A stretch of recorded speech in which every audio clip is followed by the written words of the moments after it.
Hi everyone. Today we're going to do a computer build. The system that we're building is going to go into a Rosewill RSV R4100 case. It's a short rack-mounted case, and this build demonstrates what you can easily do with a rack mount system. This is going to be a 2 GPU system, so it does not require anything fancy, no risers, no nothing. It's a very easy build. So here's all of our components. We're going to be using the MSI Gaming M3 motherboard. I really like the Gaming M3, M5, and M7s for building systems. They're very well laid out, convenient. Not the cheapest, not the most expensive. This particular build can be used for a variety of different purposes. My intended use is as a low-end mining machine. You could also use it as a visual effects workstation with 2 GPUs in it. Or you could use it as a gaming machine. Again, it's got 2 GPUs. The right way to configure the system will depend on what your intended use is. For a mining machine, we want a bottom-of-the-line CPU. We don't really care too much about any of the components except the GPUs themselves. For a gaming machine or a visual workstation, you'd want a higher-end CPU as well as your 2 GPUs. It doesn't get a lot more bottom-of-the-line than the Celeron that we picked out for today. I've been doing a lot of buying components from China on eBay. This one was supposedly new, and you can see where they scraped all the thermal paste off, so I'm not buying as much stuff from China as I once was. We got a CPU cooler, we got a little bit of RAM, a beautiful SSD. I love putting SSDs in these systems because it means you don't have to run a data cable to your disk and you don't have to run a power cable to your disk. EVGA power supply, and for today we got a couple of GTX 1060s. Something I like to do is put the system together without the case just to make sure that all the components work together. I'm not 100% sure this RAM is going to work, so by putting the whole thing together and booting it up, we'll find out. And then, if something doesn't work, you can make a substitution early on before you've screwed everything all together and it becomes difficult to get things out. This gray stuff is the thermal paste, which in my experience, no matter how hard you try, you always get a little bit on your pinky or your thumb.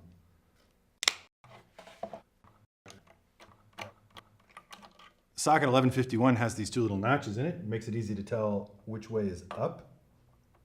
And you just drop it in there. And you make sure that this lip catches under the screw and down and in. Very easy.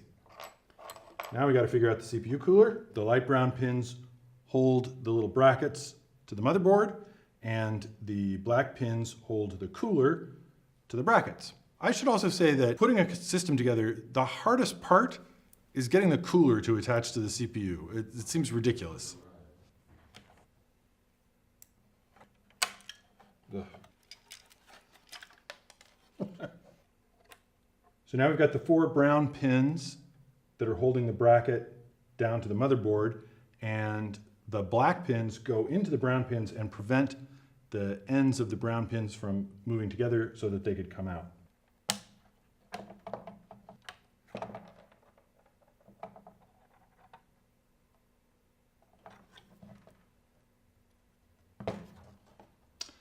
And as I mentioned, no matter what you do, you always end up with a little bit of thermal paste on a finger. Airflow through a case tends to run this way. So I like to line it up so the air can flow through the heatsink. You want to make sure that you have enough room, enough range to reach the place where you have to plug the fan in. So that's CPU fan 1 right there. And the last thing is to attach the power cable to the jumpers on the motherboard that will power it. Next we move on to RAM. Every motherboard will have, that is the lousiest fan mounting I've ever seen. Is that really how it's supposed to be? Because that just doesn't seem like it's holding it on. Ugh. Not digging it. Next is RAM. Every motherboard has a favorite slot for the RAM to go in. If you're only going to use 1 stick of RAM, it goes in slot 2. There's even a little diagram you can see right there. It says use slots 2 and 4 first. You line up the little pin, in it goes. Next comes the SSD. This one has ETH-OS already installed on it. So here's the M.2 slot, and then we have screw, screw, screw, screw to hold it down based on the size of the thing we're putting in. In this case, we want to use this one. There's the screw So we have to relocate that. Screws into the motherboard at the appropriate slot. So we're going to put it at that hole. Then you push it all the way in, press it down, take the tiny, tiny screw. So this is the sort of thing where if you had the whole thing put together in the case and then you make the slightest move and then the screw goes off in its own direction, it would be so hard to get it back out again. All right, I'm going to put one video part in. Now, when a motherboard or a riser for that matter is installed in a system, it's elevated above the base. So you can see these tabs hang down below the level of the motherboard, which means if you just set it flat, now it's actually under pressure trying to come loose in the slot, which you really don't want to have happen. Just for purposes of booting up, before we put the whole thing in the system, I'm going to put it right at the edge of the plywood. The plywood is a great thing to protect whatever your lovely table surface is. It also gives you a little bit of elevation so you can do stuff like that. Your 24-pin motherboard power. There's your CPU power, 4 and 4. Take one of these VGA things. In it goes. We should be more or less ready to get going. So the motherboard won't come on until you press the power button on the case. Since we're not in the case, we don't have a power button, so we just short out those 2 pins on JFP1. So JFP1, the top row has 4 pins, the bottom row has 5 pins. We do the last 2 pins, the pins closest to this side on the top row, and we power up. All right, so we got the monitor plugged in and it's showing nothing. We also are seeing some error lights on the motherboard. In this case, I don't know how well you can see this, but we've got 4 LEDs to indicate error conditions, and the one for DRAM and the one for CPU is lighting up alternatingly. It ain't working right now, so we're glad we didn't put the whole thing in the case yet. The thing to do at this point is to swap out components until it starts to work, and the thing I'm going to start with is the DRAM, which always was looking at me suspiciously anyway. All right, went back to the machine that we stole the cooler from and stole its RAM. Let's try out a different stick of RAM. That's the general thing you do when something doesn't work, is you try swapping components. And it's booting right into the OS. So the problem was the RAM. The whole thing works, so on to the case. We don't need to do a graceful shutdown. Again, it's a nice idea to have a sheet of plywood to protect your tabletop. A lot of computer cases are, of course, made out of sheet metal, and they scratch like crazy. So here we have the RSV R4100.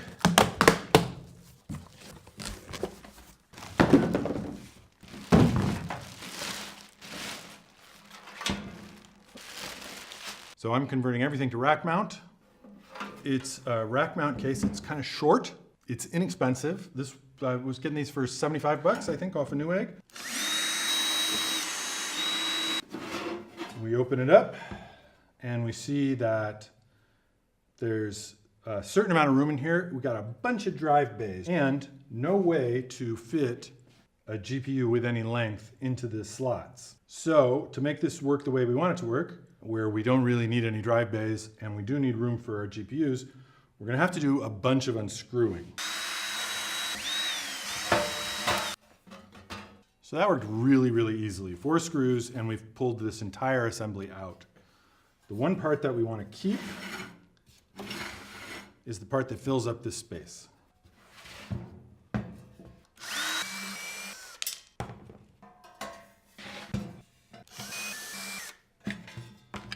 I'm going to keep these 2 panels. I'm going to get rid of this. Now you can see the case is just completely empty. Rose wheel cases, yeah. Thank goodness for torque. This door just comes right off. And then we have this foam here, which exists, probably the theoretical idea is we're going to keep dust out. The actual effect that the foam has is to prevent air from flowing, which you don't want, so lose the foam. You could probably throw the door away, but it looks good, so I leave it on. The This location right here could house a 120 millimeter fan, which will not be necessary for this build, but if you were running something really hot in here, then you could put another fan on and it would blow right over the GPUs. The box comes with a bunch of screws and things for the case, starting with the standoffs.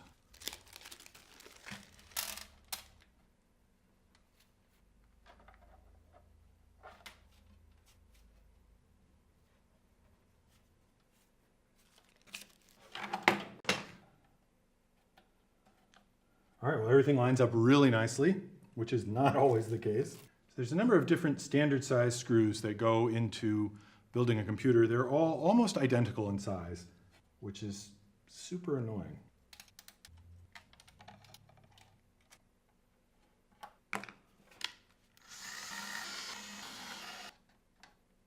All right, so now we have the motherboard screwed down, motherboard screwed into the standoffs are screwed into the case.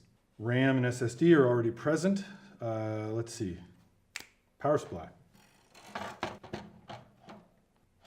The power supply goes into the case in such a way that it's about, I don't know, ½ inch off the bottom of the case, which makes it just about impossible to hold.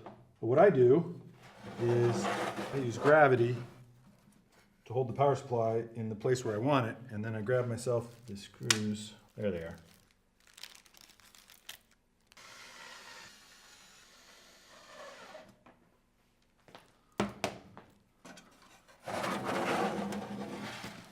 Then once you have 2 screws in, you can do the other 2 rather, with a little bit of dignity. And there we are. So before I started putting this together, I figured out how many of these cables I needed to connect to the power supply in order to run the whole system. Always motherboard and CPU. I needed 1 for the fans and 2 VGAs for the GPUs.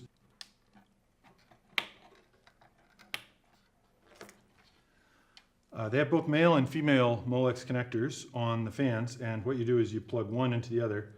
These are just about the cheapest Molex connectors you can imagine, which means that you can see all 4 of the pins are pointing in 4 different directions, and the holes don't line up that well either, so it becomes kind of an art to get them to sit together. There it is. And then we use the Molex connector from the power supply to go into the other female. Molex is terrible. Just kind of wiggle it around and wiggle the wires, and there. So the way this case works, normally there's a little piece of metal that slides in here and has a screw that's holding it down. On this case, they're actually just sort of tear off. So you just bend them back and forth a couple of times and they break. And you want to do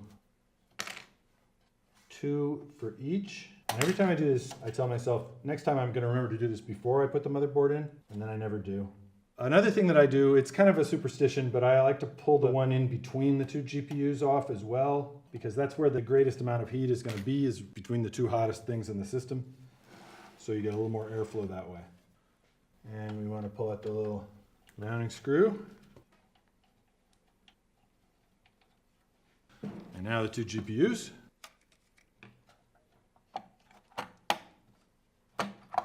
If you've mounted them correctly and you pull up on the back end, it won't come. If it comes right back out, then you didn't get it.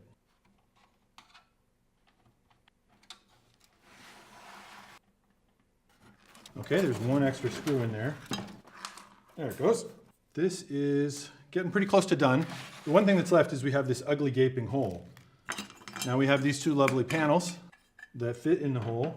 However, we have removed everything even remotely related to the metal that they mount to. So we have to come up with an alternative. I am going to use tape. I just use my fingernail to get it as close to the corner as I can. So now the tape is at an L, and then I want to marry these 2 things, and it's surprising just how picky it is about the left-right alignment. You can't really be off at all, or it won't go in. Then I fold it over. And again, use my fingernails to get it as close to the edge as possible. Bam, now I have them sealed together. Use another piece for the top.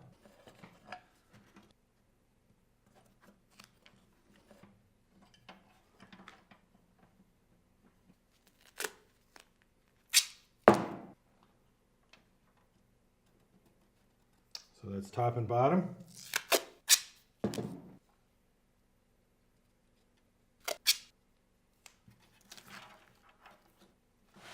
Now you know, and I know, that this is really just a cheap hack to hold the thing in place, but it looks awfully good.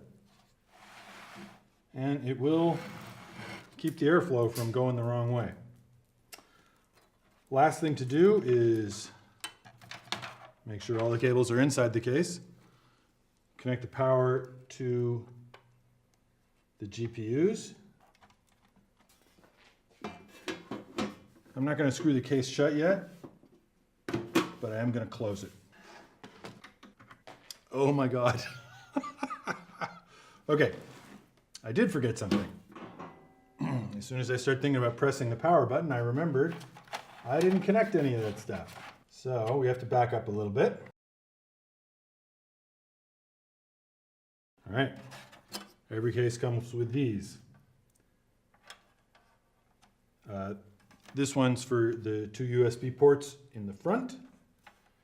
And there's a nice little matching USB jumper block right there. Check your manual to find out exactly where it is. And then this is for the various other front panel switches. And if you hold it just so, you can do the entire block at once.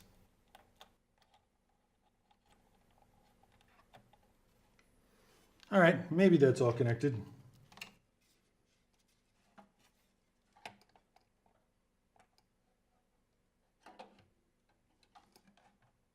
All right, let's try it again. And there we are. A running machine. Seal up the case and mount it in your rack and you're done. The thing I noticed was that we had a number of false starts. We had problems with the RAM. I forgot to connect the front panel jumper. There was one or two other things. I think we edited out the part where the machine actually caught on fire. But the point is, we got through all those things. We didn't let them stop us. We just went around it, kept going, didn't get discouraged. It can sure get discouraging when you're putting a system together and you hit a roadblock, but we made it work. So I had fun. I hope you had fun. I hope we all learned something. I got thermal paste on my fingers, but that's the way it happens. Thanks very much for watching and have a good day.